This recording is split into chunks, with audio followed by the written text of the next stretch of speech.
Hi, my name is Colbier and let's start this Steam Winter Sale video with Pyre. This is a party-based RPG in which you lead a band of exiles to freedom through ancient competitions spread across a vast mythical purgatory. Here you'll find a campaign mode where you will never be forced to lose progress. That is interesting because whether you win or fail, your journey still continues. The interactive narrative is expressed through a story that no players will experience in quite the same way. On top of single-player campaign, Pyre features a local two-player versus mode, where you can play against a friend or AI opponent. So here you can choose your party from 20 different characters and dive into the battle. Pyre has two modes of gameplay. First is the battles, which makes your heart beat faster, and let's be fair, this is probably the only cardio exercise you do, and also slow text-heavy sections with very little player input. So sadly you will often lose that combat readiness when you deal with those scenes, and most of us play games like this not for the text walls, but for the great action. Well, this game has both, so it's up to you. Kenshi. This is a free-roaming squad-based RPG focusing on open-ended sandbox gameplay. Here you can be a trader, a thief, a rebel, a warlord, a slave, or just food for the cannibals. The freedom is here and it's up to you how you would use it. You can research new equipment and craft new gear, purchase and upgrade your own buildings to use as a safe fortified havens when things go bad, or use them to start up a business. Aid or oppose the various factions in the world while striving for the strength and wealth necessary to simply survive in the harsh desert. You will train your men from puny victims to master warriors, carry your wounded squadmates to safety and get them all home alive. The game is single player only, so it's made entirely for your personal pleasure. Underrail.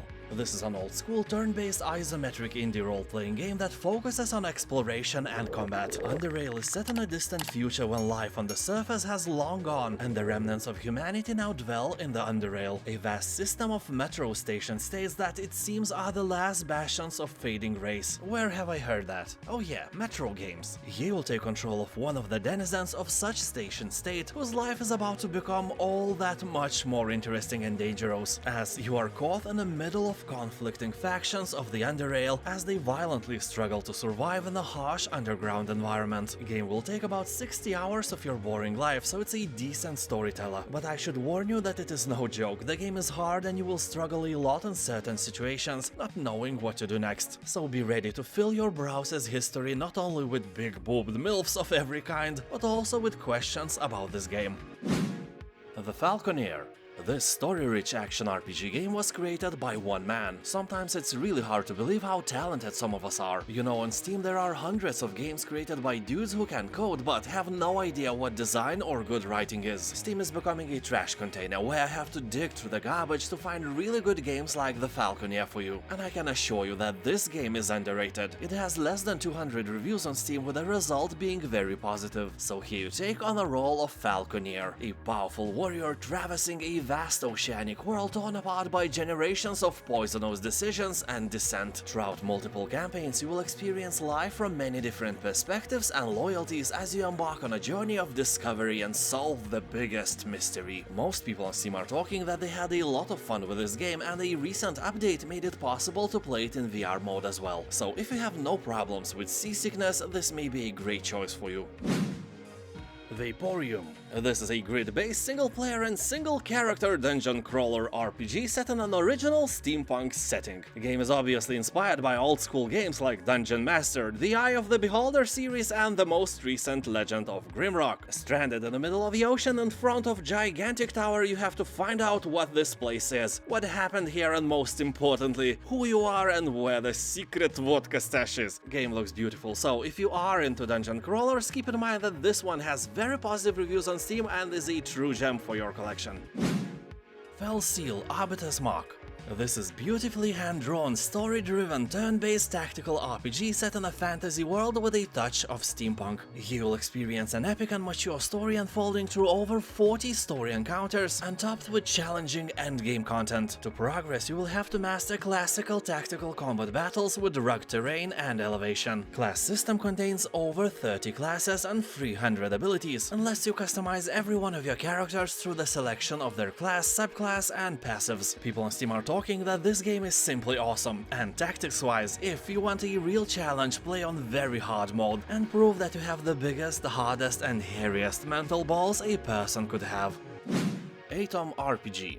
I should probably start with the fact that I was born in the Soviet Union and I saw the reality of this country with my own eyes, so I can clearly say that a post-apocalyptic Soviet state is better than the real Soviet Union. You know, because of the freedom to do stuff and speak freely what you think. And also here you can shoot bad guys, that's a plus in every society, I guess. So basically Atom RPG plays like classic Fallout or Wasteland titles. The setting is different, but all the mechanics are basically the same. You have many skills and they influence your gameplay. Also here you will not only fight various bandits and mutants, but also read a lot of well-written text. If you like this one, keep in mind that the second part of the game, called Trudograd, exists as well. Games are not Russian, no taxes will land in Putin's bloody pocket, and that is great. Tainted Grail, Conquest. This is a unique, infinitely replayable, story-driven hybrid between a deck-building roguelike and an RPG game. You will explore an ever-changing maps, fight with deadly enemies, and learn what happened to the cursed island of Avalon. You will find 9 unique hero classes, 460 cards, 340 passive skills, 50 masteries, and a lot of other stuff you don't really care to hear about right now if you never played the game. I can say one thing for sure, it's a dark fantasy game with all the dark benefits of it. Original monsters and beasts, creepy adversaries, and fun gameplay await you here. 91% of reviews are positive, so it's safe to say that there is a huge chance that you will like the game if you like the genre. Pathologic 2.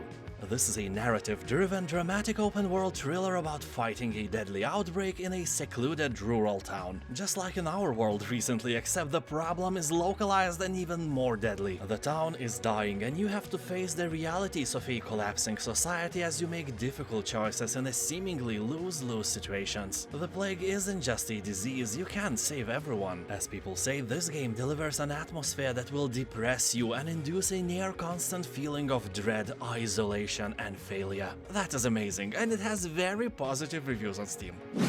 Nobody saves the world.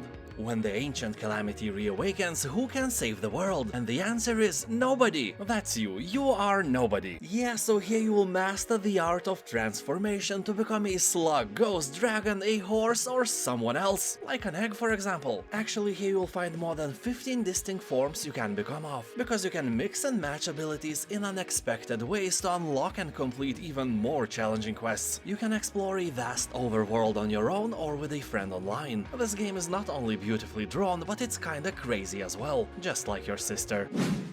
Torment, Tides of Numenera.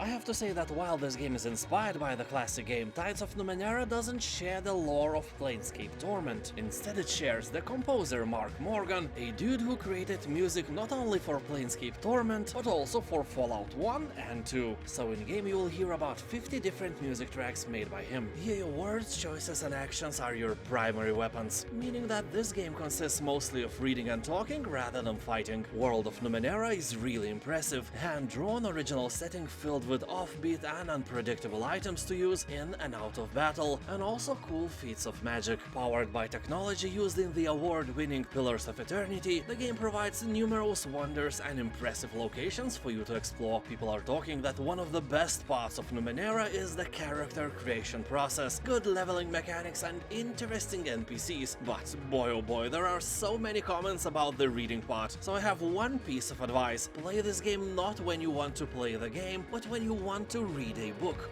So if you like this video, there is another. Click on it and you will enjoy even more short reviews of the games I have made specifically for this Steam Winter Sale event. Also, subscribe, you know that you like it here. Thank you for watching, have a nice day, and I'll see you next time. Bye!